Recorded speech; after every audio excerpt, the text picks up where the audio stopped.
Okay, so first created this presentation for Cedia. It was definitely one of our more popular presentations. So it was definitely it's a little bit longer in format. I'm going to try to keep it short and sweet today. If you have any questions during this training, please send it into the chat. We'll make sure to address it at the end of the training here. But let's get into it here. Okay, so layering light. Really, an environment's best friend. This is where I think the future of lighting design is going. You know, back in the day, for example, you always had, everything on, everything off. And then it was, oh, now we can have everything dimmed up, everything dimmed down. And then as time went on, really started around, I would say around 8 to 10 years ago, people wanted to be able to have more controllability over their lighting. And that's where I see the industry going, is being able to have more controllability for your customers. This is why people want dynamic, for example, tunable white, to be able to change the CCT, RGBW, RGBTW now, being able to have endless options for colors and white as well. In the same way, even in design, people sometimes don't want the upper cabinet to dim or turn on with the under cabinet. They want them to be completely switched and have different types of layers, or maybe the shelves are on a completely different type of layer.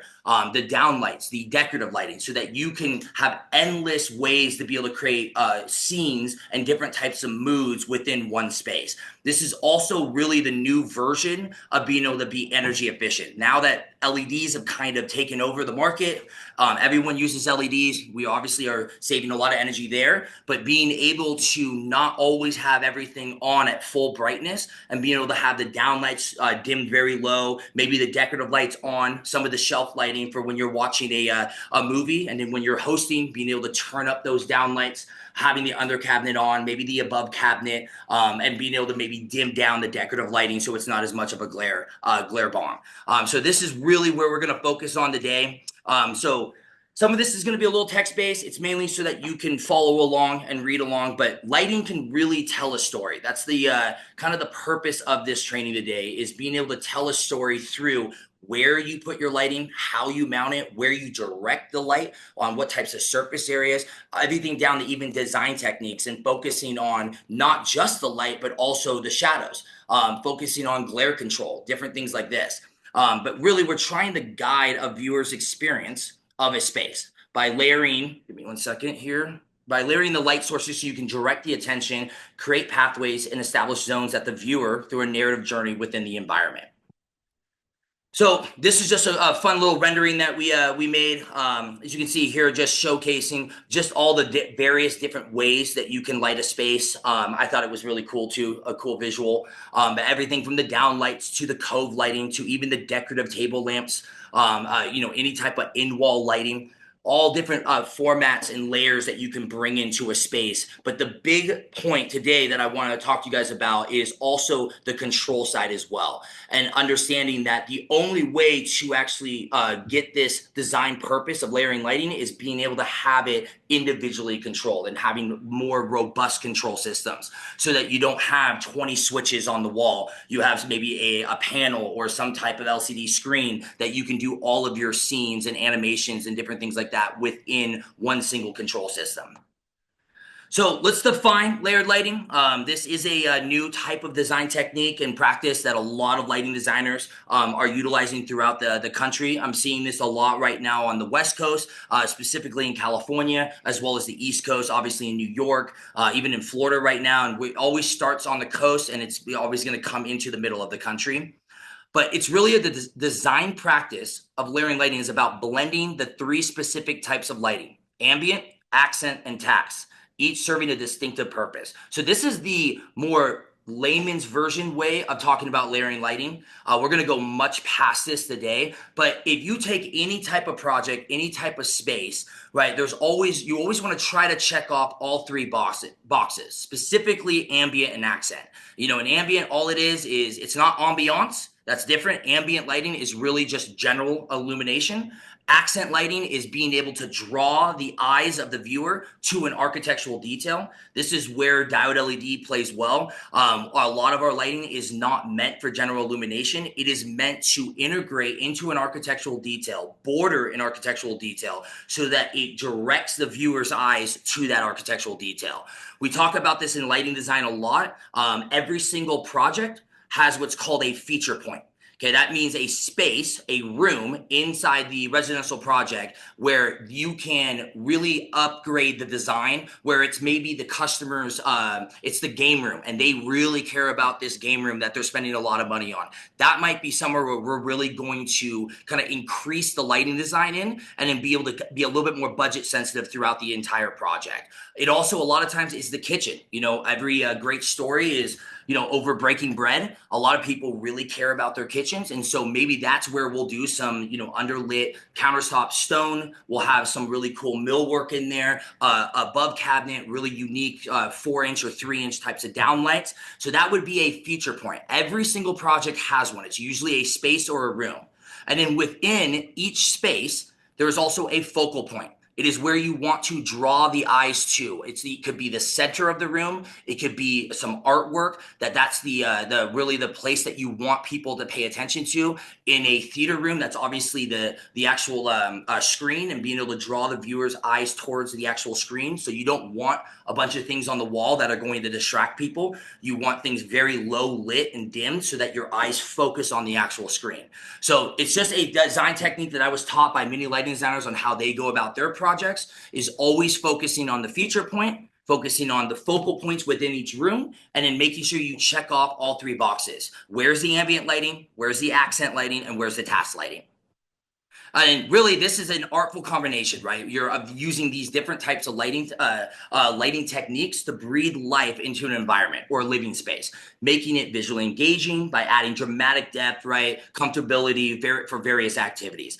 That is one of the more practical reasons why layering lighting is taking off, is that now you can utilize a space in multiple different ways versus just everything dimmed up, everything dimmed down. You can create different types of scenes and moods, you know, hosting scenes, movie scenes, you know, being able to bring down a lot of the lighting during the day to save energy. So really, that's the main practical part of it, but also layering lighting really just, it's a very dramatic way of doing, creating a space with lighting. And I'm going to show you a video here in just a little bit that's going to kind of showcase that.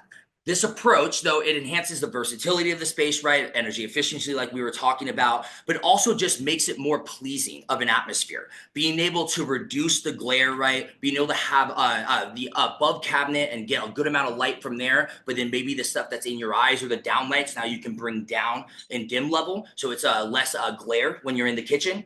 Multiple different ways that you can utilize lighting when you have those options, being able to have different types of scenes and zones.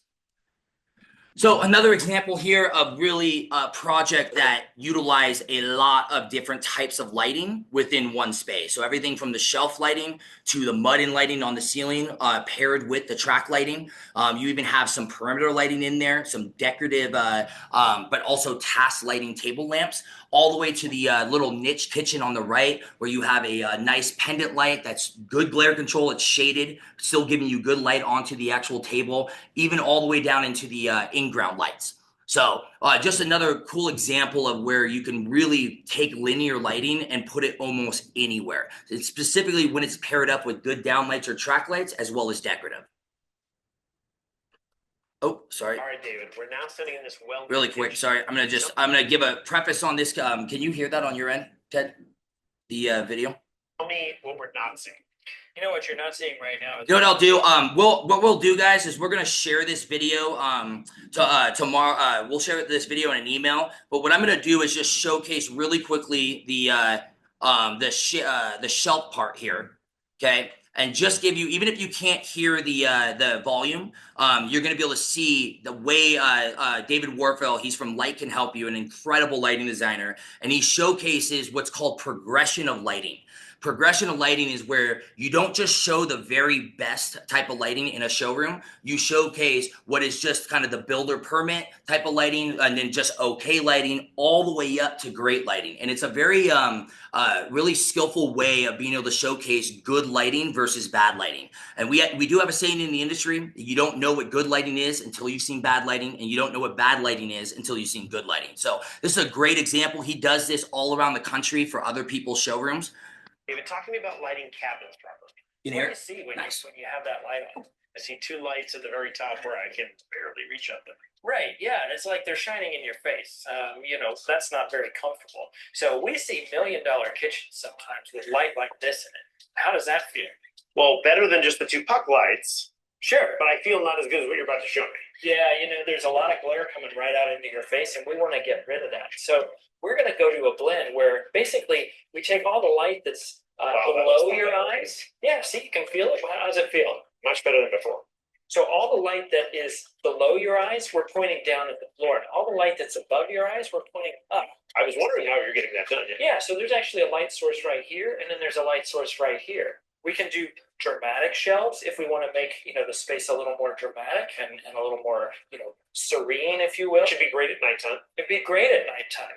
We can also put spotlights into the shelves so that really it's all about what you put on the shelf. The door behind you, if you take a look at that, probably didn't notice it before, but if we put a little bit of light on it, it's going to warm up the space. And how does that make it feel for you? It makes the space seem larger, actually. It's going to feel larger because we have a sense of almost like a sky. Let's look underneath the item. It's dark underneath there, but if we put a little bit of light under there, it's going to feel more inviting. Toe kick underneath here. If we have a line of light there where the vertical surface meets the horizontal surface, it can actually improve our balance. So my parents, it just kind of tells you where that edge is. Exactly. Yeah. Psychologically, our brain needs that to stay balanced. And so my aging parents, that's for them as much as it is for me. And also makes a great night. All right, so I'll at the end of this presentation, I will take the YouTube link and share it in the chat as well, so you can watch the entire thing. But there is just two techniques alone that he uses in this that really we'll talk about a little bit more in depth later.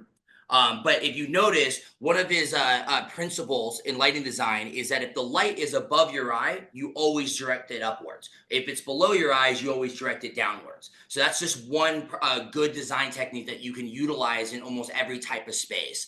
Also, he talked about the downlights and reflecting it off of the door. Now, this is something though that we can't always do with downlights, but a bunch of lighting designers that I've talked to, they almost always have adjustable downlights instead of fixed downlights. And the reason why is they talk about you don't need wasted light on the ground. It's pointless to have the light shining down on the ground. Now, that is obviously, there are exceptions when you need commercial projects where you need a lot of foot candles and lumen output in the space. They'll have downlights galore. As you know, people overuse point sources everywhere.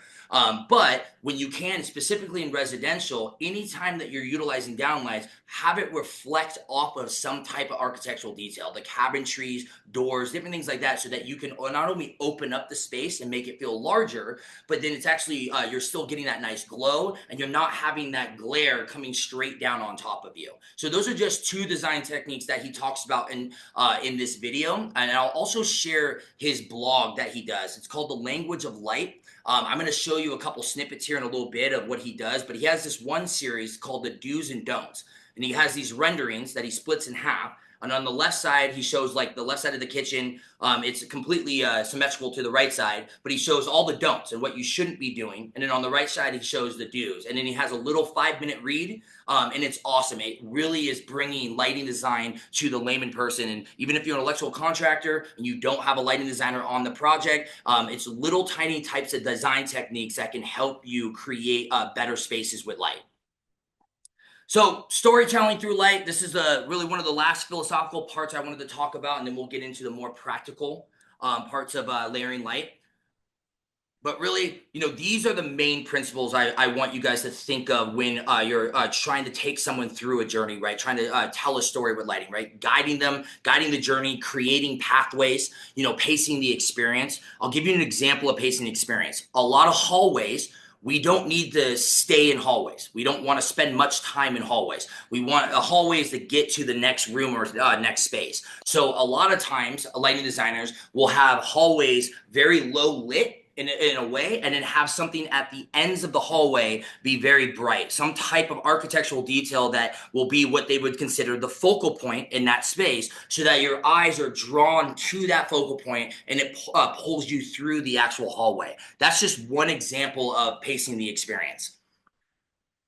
Setting the scene, so establishing moods, right, like seasonal or temporal shifts. So I'll give you a good example of tunable white and where it's being used with circadian rhythms, being able to actually take your local coordinates and plug in the local coordinates into your control system and have your tunable white fixtures actually mimic the sun as the sunrise all the way into daylight down back to the sunset. So that's just an example of seasonal temporal shifts. Establishing mood, as you know, right? Just setting scenes for maybe a movie scene, a hosting scene in the kitchen, even a cooking scene. Cooking scene could be a much more higher lumen output where most of everything is being dimmed very high. And then maybe a hosting scene is still having good general illumination, but bringing down a lot of the kind of the shelves and different cabinets low in dim level. Okay, highlighting key elements. This is a big one. We talked about with focal points and feature points, right? What are the focal points in each room? What is the feature point in the entire project? That is the idea of linear lighting specifically, or even downlights and directing them, adjustable downlights and directing them onto artwork. What is in that space do they care about? What do they want to highlight? What do we want to draw the viewer's eyes to? Okay, so focus on those important details, right? Creating those focus points.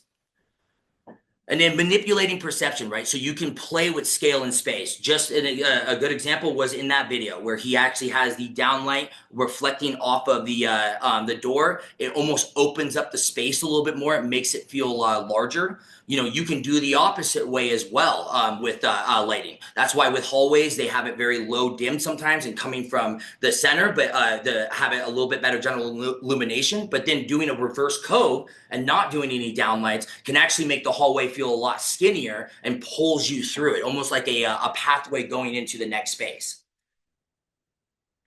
Okay, and then creating emotional impact. So building tension and relaxation. So for example, during the day, you're bringing down the lights so that you're saving on energy and stuff like that. And then, at night, you can have it where, at a certain time, it's, 60 or 70% on. And then you can actually have it with a good, robust control system, start to slowly dim down as the night goes through to kind of bring that relaxation into the space when you're hosting a large party. Okay. Also surprise and revelations, another fun one where you can have it in a large space. Maybe you have some type of artwork or you have a sculpture that the customer really cares about. You during the day or even in the beginning of the night, you cannot have the lights on that sculpture. You can have the sculpture is kind of more shadowy. And then really more later on in the night, you can bring in that layer of lighting, some type of spotlight downlight, and bring that onto the sculpture. And now it's that revelation, it's that reveal. It brings that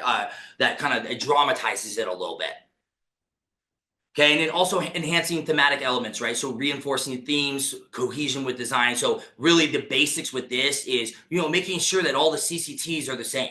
That you're not getting, poor downlighting and budgeting down on the downlight. And even though they are 3000 Kelvin, they have horrible binning, they have horrible CRI. And so it looks like a completely different CCT. If you ever want to see perfect examples of bad lighting, go to certain hotels. A lot of times in their lobby, you will see, or the restaurants within the hotel, you will see almost like 15 different types of CCTs, right? The decorative is all different from all the different types of downlights in the sconces. It's all over the place. So we want to try to reinforce those themes, but also we want to be thinking about the materials. My wife, for example, she loves her more you would say stale types of colors, right? Grays, whites, blacks, different things like that. We want to enhance that by probably not using a 2700 Kelvin. We would want to be at a 3000 Kelvin or higher to be able to really have that cohesion with that type of paint theme, the different materials, stone, all of that kind of stuff. There's also the other side. It can be more woods and different types of more lively colors, like reds and oranges and things like that, and browns. And that's where we can do more like a 2700 Kelvin. So really trying to keep that cohesion with the design, with the interior designer, with the architect, with our lighting. Okay, and then also dynamic storytelling, right? So lighting transitions. Okay, this is where really RGBW is becoming very, very popular, and pixel and RGBTW, being able to create different types of animations and scenes that are kind of shifting through. You can also have on the next one here, right? You can have a lot of memorable moments while we're feeling or leaving the space, being able to have these really kind of party or kind of bragging right types of themes in your lighting, where you can bring that out for a party or when you're hosting people over and stuff like that, and have different scenes that you can bring in. They're not going all the time, but you can bring them in later on and really kind of almost, I would say, impress your the people that are over that you're hosting. So those are just kind of the big things that you can do with layering lighting, in my opinion. There's obviously more, but those are the key elements. And then these are, the key, I would say, points. And then these are the elements, in my opinion. There's only a few of them that I want you to focus on of layered lighting, but really you have to see it like a playground. That's what I love about layering lighting, and that now we have these more robust control systems. We have the option to not have 20 different dimmers on the wall to be able to do all these different scenes. We have these robust control systems that can work off of one single control system, the shades, the AV, the security, and the lighting as well. All of it in one robust control system, so that now the sky is the limit with your lighting. As long as you are doing the right type of pulling the right wires, having different types of zones, you can really take one space and make it your own and have 20 different types of scenes within one space, just because instead of having everything on the same zone, you chose to be able to just go a step further, a little bit more with wiring, a little bit more of a robust control system, but now you're giving your customers options. And again, I always train on this. There's really two themes that I see in lighting. One is minimalistic design. People they don't want to see the hardware anymore. It's like technology. They want it smaller form factors, minimalistic design. They don't even want to see where the lighting is coming from anymore. That is why indirect lighting, like cove lighting, for example, is so popular, right? You can get a good performance cove, for example. So not an accent cove, something that's actually going to give you light into the space, but it's indirect. So now you don't have to have down lights every 3 feet. So that's the one theme that I see in lighting is integration into the architecture, more minimalistic designs. But then the other one, right, is being able to have that creativity and more controllability over your lighting. Everything from RGBW, tunable white, like we were talking about earlier, but also layering lighting. So really, right, being able to experiment with all of the things we just talked about, the different effects, the moods, the aesthetics, right, and being able to craft unique and engaging environments. Okay, so really the idea of the day I'm trying to push you towards is to go past the 4 cans and a fan. You know what I mean? If there's anything you can get out of here, go past the 4 cans and a fan. Go past the builder permit lighting. Go a step further than that and bring good lighting design into these projects. In my opinion, one of the most important parts of a project, besides the structural foundation, you obviously don't want your house to fall over, is the lighting. Everything that we see in this world, everything that we spend money on, how we see that is because of light. So being able to educate people on why you need good quality lighting and controllability over your lighting is very, very key in this and the point of this training, right? So really the interplay of the different types of things like light, the shadow, the colors, the texture, the function, the form. Those are all the key things that we always want to focus on when trying to design a project with light, which allows for those endless possibilities. Okay, the other thing, right, is also though, people always overlight things. So that's a massive issue that I see in the industry right now, is they try to bring light to everything. So for example, I was in landscape lighting for years. I got to study under Jan Moyer, who's really the kind of the original landscape lighting designer. I also got to study under Leslie Johansson. She's amazing. She taught me everything I know about lighting design, specifically in landscaping. And they used to always talk about how it's about the landscape, not about the lighting. So have your designs in a way that accentuates the landscape, and that should be the focus, not the lighting itself. So when you're seeing landscape lighting design, there's a lot of people that will be having glare bombs all over the place in their landscape, versus creating a design where the lighting is directed away from the eyes so that you can still focus on the actual landscape and not have a bunch of glare dots all over your backyard. So again, focusing on those shadow, that darkness.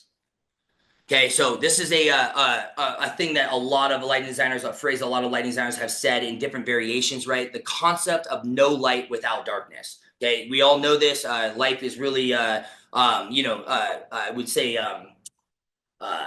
Singularity, you know, maybe expressed through duality. Okay, so it's the concept of no light without darkness. You don't have up without down, right? Heads without tail, black without white. You don't have light without darkness. So it reflects that intrinsic relationship between the light and the shadow, emphasizing that each defines and enhances the other. Just as light illuminates and brings clarity, darkness creates depth, contrast, and mystery. So I'm going to give you some examples here in a second.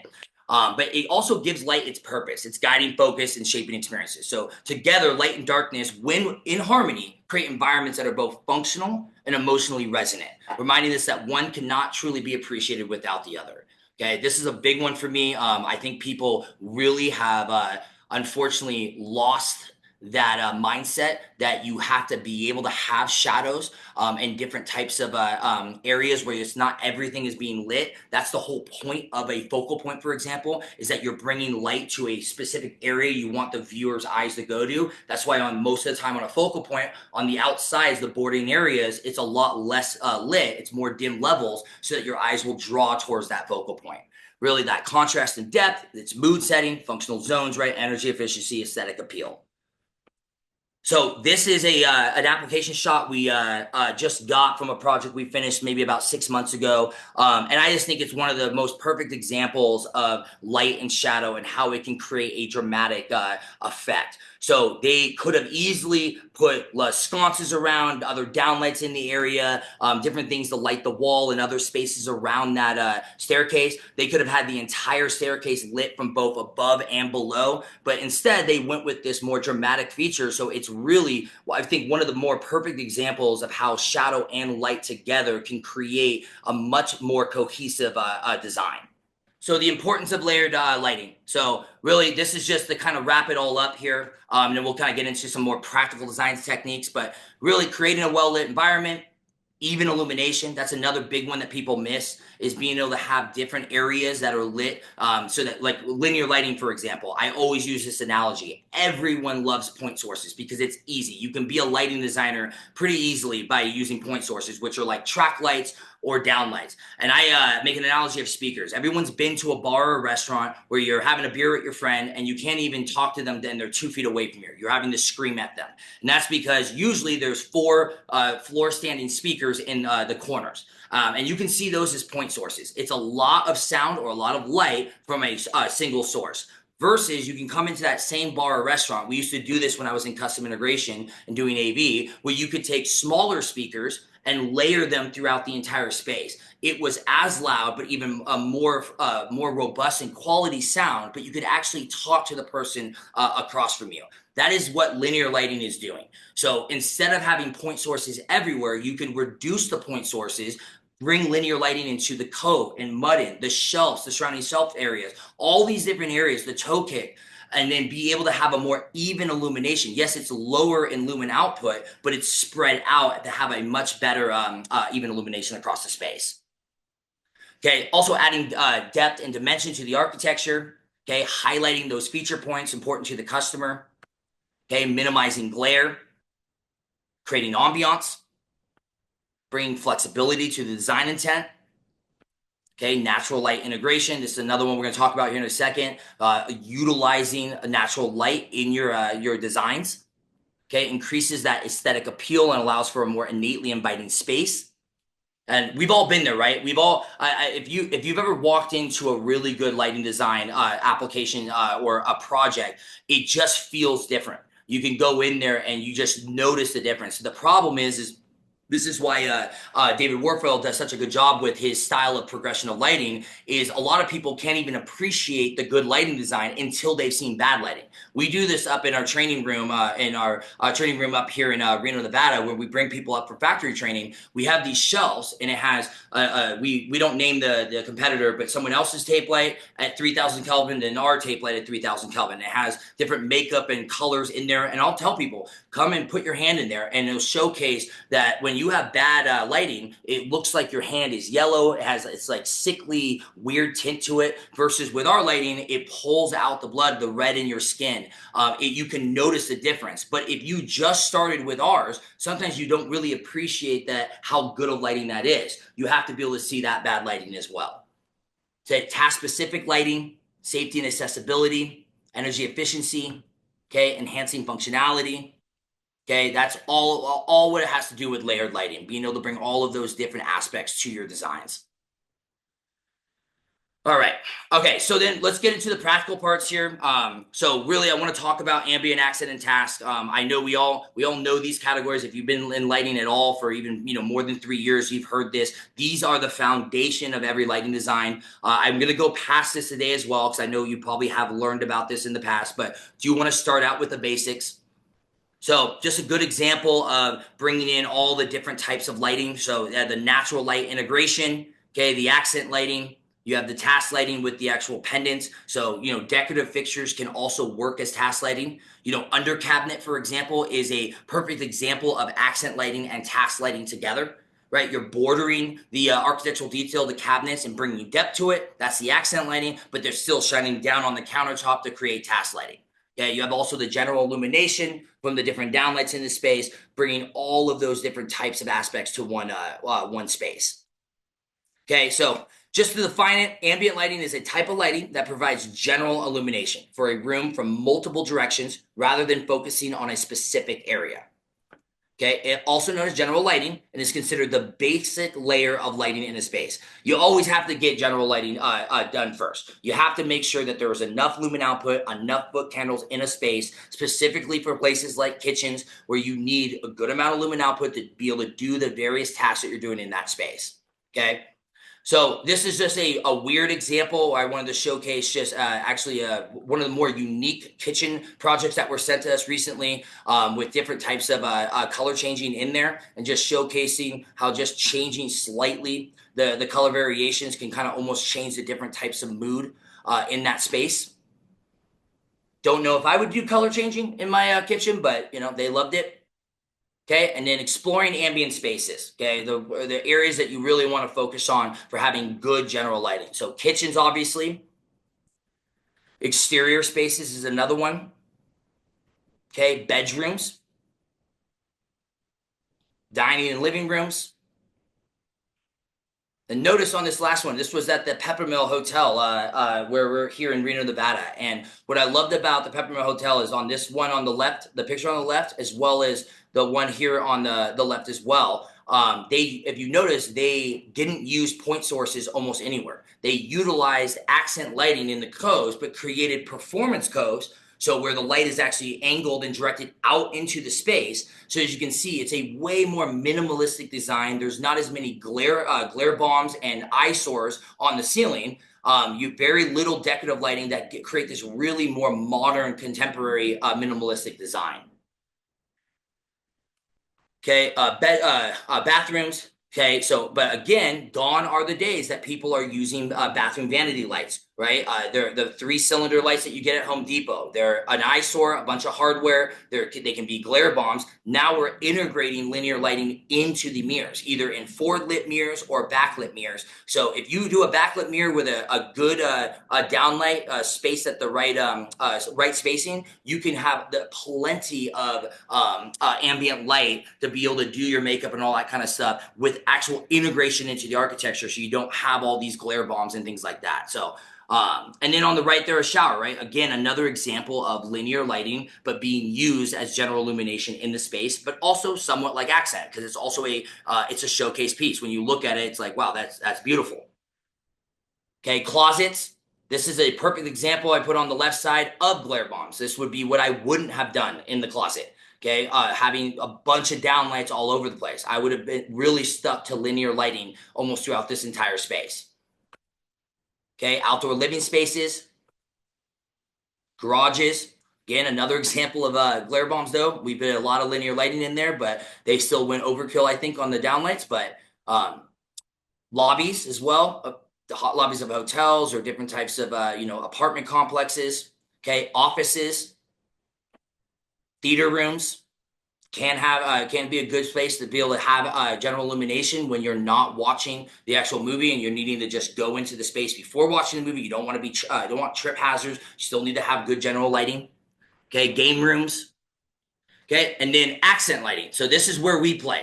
This is the majority of the types of applications that we work on is accent lighting. And really the more layman's way of saying accent lighting is you're trying to trick out or make your architectural details really cool and really a showpiece. That is really the point of accent lighting, is just bordering bordering lines of light into architectural details to draw those viewers' eyes to that architectural detail. So it's a lighting technique that uses bright lights to draw attention to specific features in a room.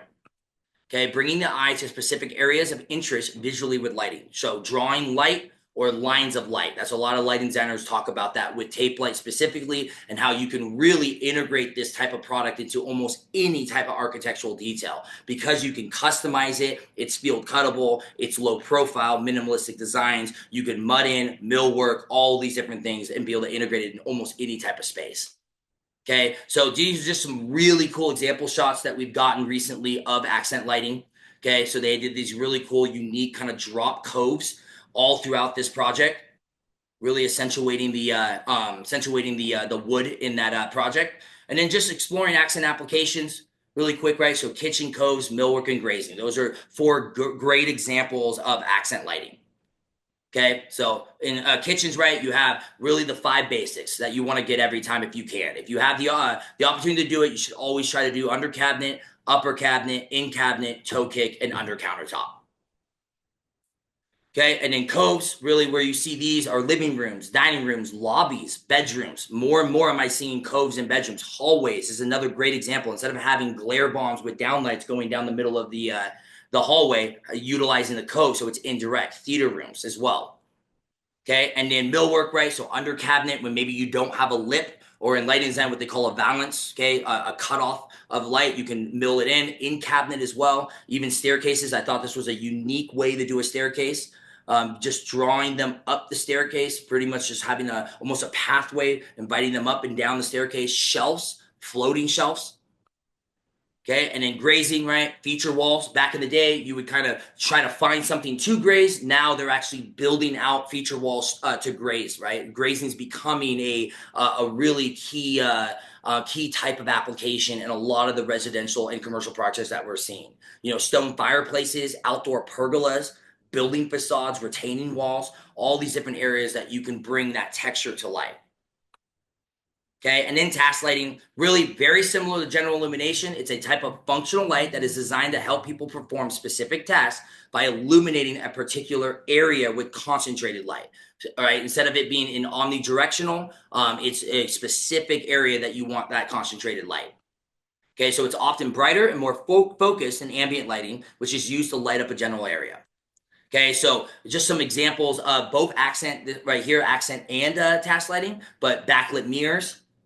Okay, and then exploring the task categories, linear lighting, right? Countertop pendants can be a great way to do task lighting. Dining room table chandeliers, table and floor lamps, and also narrow spot downlights or track lights. Okay, and then last couple things here to end it off. I want to talk about optimizing lighting techniques. Okay. So this is what I was talking about with the don'ts and do's. I will send you the link to it. The blog name is Language of Light. It's by David Warfel from Light Can Help You. He is an incredible lighting designer that is also trying to bring the education to everyone in the construction industry to be able to help electrical contractors that maybe it's a project that they don't have the budget for a lighting designer. He's bringing very practical design techniques. So he has these for every type of space, all different types of bedrooms, living rooms, outdoor spaces, bathrooms, and then also kitchens. And then on the he'll have a rendering. On the left side is the don'ts, and then on the right side is the do's. So just for a couple examples, right? So number one, you know, he rarely ever wants you to rear mount your linear light, because a lot of times on the backsplashes, it's not a focal point. It's got plugs on there. You don't really want to bring a bunch of light to those to that backsplash. Maybe if it was a focal point and they spent a lot of money on some type of stone or something on the backsplash, that might be where you would maybe put it on the lip and shine it back towards the backsplash. But he always tells you to forward light it, so that you get much more illumination onto the actual surface area. Number two here, right? Downlights don't need to be actually directed towards the ground. Okay, utilize your downlights and reflect them off of different types of surfaces like the cabinetry. Okay, 3, always have a shaded decorative fixture. If you don't, you should have it very, very low lumen output on the bulbs, but he almost always tells you to shade your decorative fixtures, chandeliers or pendants, so they're not glare bombs, right? Countertops, underneath the countertops, it's a big one to bring depth to the room. And then also right here, always having some areas where you can have some type of uplighting. So whether that's in this space right here or above the cabinets, it really can help utilize the space better, where you don't have to have as many downlights and point sources by utilizing upper cabinets. Okay, so those, and then obviously toe kick as well. He's a big proponent of utilizing toe kicks, especially for people that are older, right? It's also a great night light, being able to help with balance, like he was saying in the video. So this is a really cool blog series that I highly suggest checking out, that give you good practical design techniques. Okay, so let's talk about just a few of them. So glare control, right? I think it's one of the most foundational parts of lighting, that we have to get away from having light directed to the eye. We have to do everything that we can to get light indirected away from the eyes, to be able to have the spaces. You've gone into those spaces where it's just glare bombs everywhere. It makes you, it doesn't make you feel that good. It's an eyesore. You get migraines, all of this kind of stuff. So starting out with glare control, sorry, I know it's a lot of words here, but really, it's essential in lighting design to enhance the visual comfort and reduce eye strain. So by directing the lighting away from people's eyes and creating indirect lighting, you minimize harsh reflections and bright spots, resulting in a more balanced and pleasant environment. Okay, so the approach not only improves the aesthetics of the space, because it does, you can feel it, you can see it, but also promotes that better focus and relaxation for its occupants. Okay, so the rule of thumb, I want you to remember, if the light is above your eyes, direct it upwards. If it's the light is below your eyes, direct it downwards. Okay, basic rule of thumb. Okay, so just a little fun rendering I found on glare control. Okay, and then just some ideas with glare control, like decorative lighting. So always utilize shades on decorative lighting fixtures if possible, like pendants. It's crucial for glare control. Those can be some of the most harsh glare bombs out there. This is something, if you're working with interior designers, to help educate them on this. And also the shades help diffuse the light, reducing the harshness and preventing direct exposure to bright light sources. Okay, creates a more comfortable, visually and pleasing environment, right? And again, minimizes that eye strain. Okay, so just some examples of glare bombs mixed in with shaded non-glare bombs.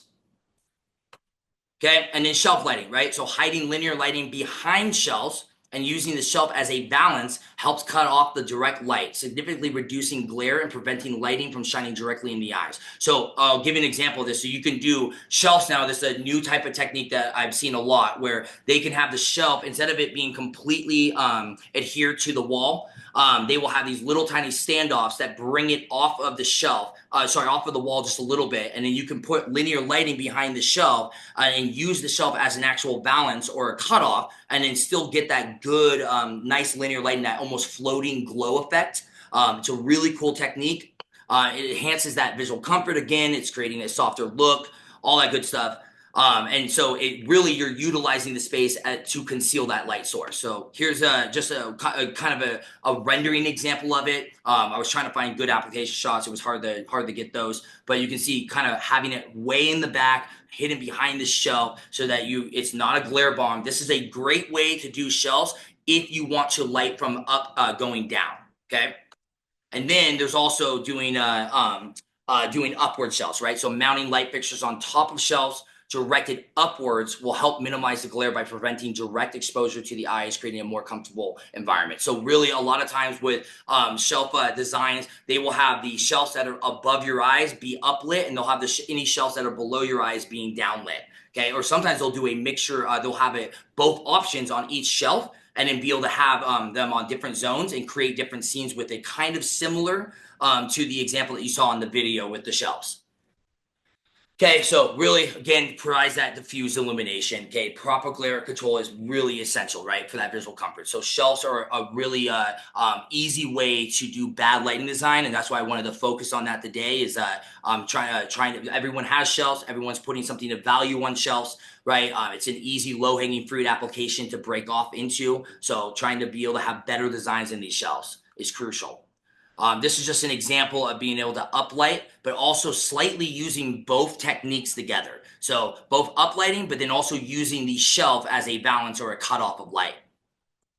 Okay, and then last one really is last two here is utilize reflection on the surfaces. We talked about this already. Okay, so enhances that room brightness by directing the downlights towards surfaces, or it could be track lights too as well, such as cabinets or doors to reflect light back into the space. Okay, this technique effectively diffuses the light. That's a big one, right? So it's not coming straight down on you throughout the space, but also gives depth to the border of the space, creating a more balanced and evenly lit environment. Okay, so here's just a couple examples. I would have used the grazer on the right side, but they ended up going with downlight. So instead of it being right over the receptionist's head, they focus it onto the wall. If you notice up here on the right picture, you notice how you can't even see the texture if there was no light. I would have lit it a little differently and had the entire thing lit. They did scalloping, but notice how you wouldn't have even seen that texture if it wasn't for the light reflecting off of the surface. Or in here, this on the one on the left side, instead of having the light all down on the couches, that can be annoying. It's you can get over it very quickly. You are utilizing these pictures and different types of textures here and reflecting that light off of the wall to bounce it back into the room. Okay, and then obviously don't forget the natural light. This is another big one. Being able to utilize windows and shading. I think shades are a form of lighting design, in my opinion. That's why these automated shades that have these different types of scenes, and you can allow 20% light through, 40%, 80% light through, and then full out blackout shades. That is a form of lighting design, in my opinion. So using the natural light in lighting design essentially creates a more sustainable and energy efficient environment. So reducing the need for artificial lighting during the daylight hours. That's the big one. Okay, so always trying to utilize the natural light. Okay, also helps with health benefits and all that stuff. So the office that we work at, we have lots of windows everywhere. Our CEO is really big on that, having plants throughout the space, being able to have a better working environment. Okay. So, and then just an example here of kind of everything coming together, right? So you have the task lighting, the linear lighting that's indirect. You're using that shadowing as well, right? But then also allowing that light to come through, that natural light. Okay, another example here. So the picture on the right, this was a perfect example where they actually wanted to put way more downlights. They wanted to actually have a chandelier here, believe it or not. And we were like, what is the focal point in this space? The focal point is the beachfront view. Okay, so obviously we do not want something blocking our direct view to the beachfront view. So we talked them into just doing linear lighting in the drop ceilings and the coves. Still gave you good illumination. They were able to reduce the amount of downlights they had to use, no chandeliers, and now you have a great view of that beach and ocean. Okay, and then utilize shadow and contrast like we talked about. I'm going to go through this because we're almost out of time. I wanted to just show you this picture. This is just a great example of all of it coming together. Everything from the ambient lighting, right? The accent lighting as well, bringing depth to it, taking these textures, right? Allowing the natural light to come through, but also not overlighting everything so that really your eyes are focused on that space and not the surrounding environment, right? Being able to utilize those shadows as well. So, okay, and here's just one other example. If they would have lit everything around that pool, all of the landscape around the pool, it would have not been nearly as dramatic. So you can see here, right, the focus was this really cool lighting design, this really cool pool they spent a lot of money on, right? So we used AlphaTech X, our submersible product. We accented it. We kept the lighting in that actual space, and then we had it very dark on the outside to create this really cool dramatic effect. Okay, and then progression of lighting. Okay, so really the big thing I wanted to talk about here just to end it off is this is a new style of lighting design that I suggest if anyone has a house that they use as their showroom, if they have a showroom themselves, if they have anywhere that they can showcase lighting, I strongly suggest utilizing progression of lighting. It is the best way to sell good lighting is when you show them bad lighting. And so there are some spaces that I've been to that David Warfel has designed where he will take you through a journey with downlights, but even with shelves. He'll have these wood shelves. He'll start out with puck lights, then with bare dotted tape light, then with dotted tape light in a channel, then with dotless going through the shelf. And then he'll showcase his design at the end where he wraps it on the inside all the way around, and you can just doesn't matter if you're not in the lighting, you're definitely not at least choosing the puck lights. You might be somewhere in the middle, but you can, without a shadow of a doubt, realize and see it for yourself that his design is far better than the permit types of designs that you see, where it's just the basic puck light. So being able to showcase what good lighting looks like by showcasing bad lighting first, okay? And then application case study, I'm going to just end it all. I had a couple of these. I'm going to just do it with one. This is an incredible lighting designer. This brings it all in together just to end it here. Okay, so this is a little niche area in a hotel lobby. They wanted people to be able to sit here and take their time and hang out. So they wanted to have lighting design that drew them into this space. So the focal point is actually the shelves behind. That's why they're the most lit up, so that you look past just the couch. There's a lot of really cool, unique things on the shelves. He's using these uplights to border the actual space to give it like an end on each side so that you want to stay in that space. Obviously has the downlights for general illumination. Okay, and then he has this really cool area below here that's uplighting this to kind of make it even. And you can see you really are, it's an inviting space. So really utilizing deep regress downlighting. That's another thing I always talk to people about. If you're not going to use adjustable downlights, then have it deep regress downlights. Have the light source deep into the cavity to be able to have more of a floating effect. It really reduces that glare. The uplighting, right, to showcase the depth and borders. The wall washing to create contrast and visual ends to the space. And then the shelf lighting to draw the eyes and attention to the focal point. So with that, I know I went a little bit over time. I appreciate you guys joining me today. We're going to be doing a lot more of these types of trainings in 2025 and bringing a lot of practical design techniques. I am not a lighting designer. I hope you know that this is me standing on the shoulders of giants. These are all practical techniques from other lighting designers in the space that really are pushing the pushing layered lighting forward.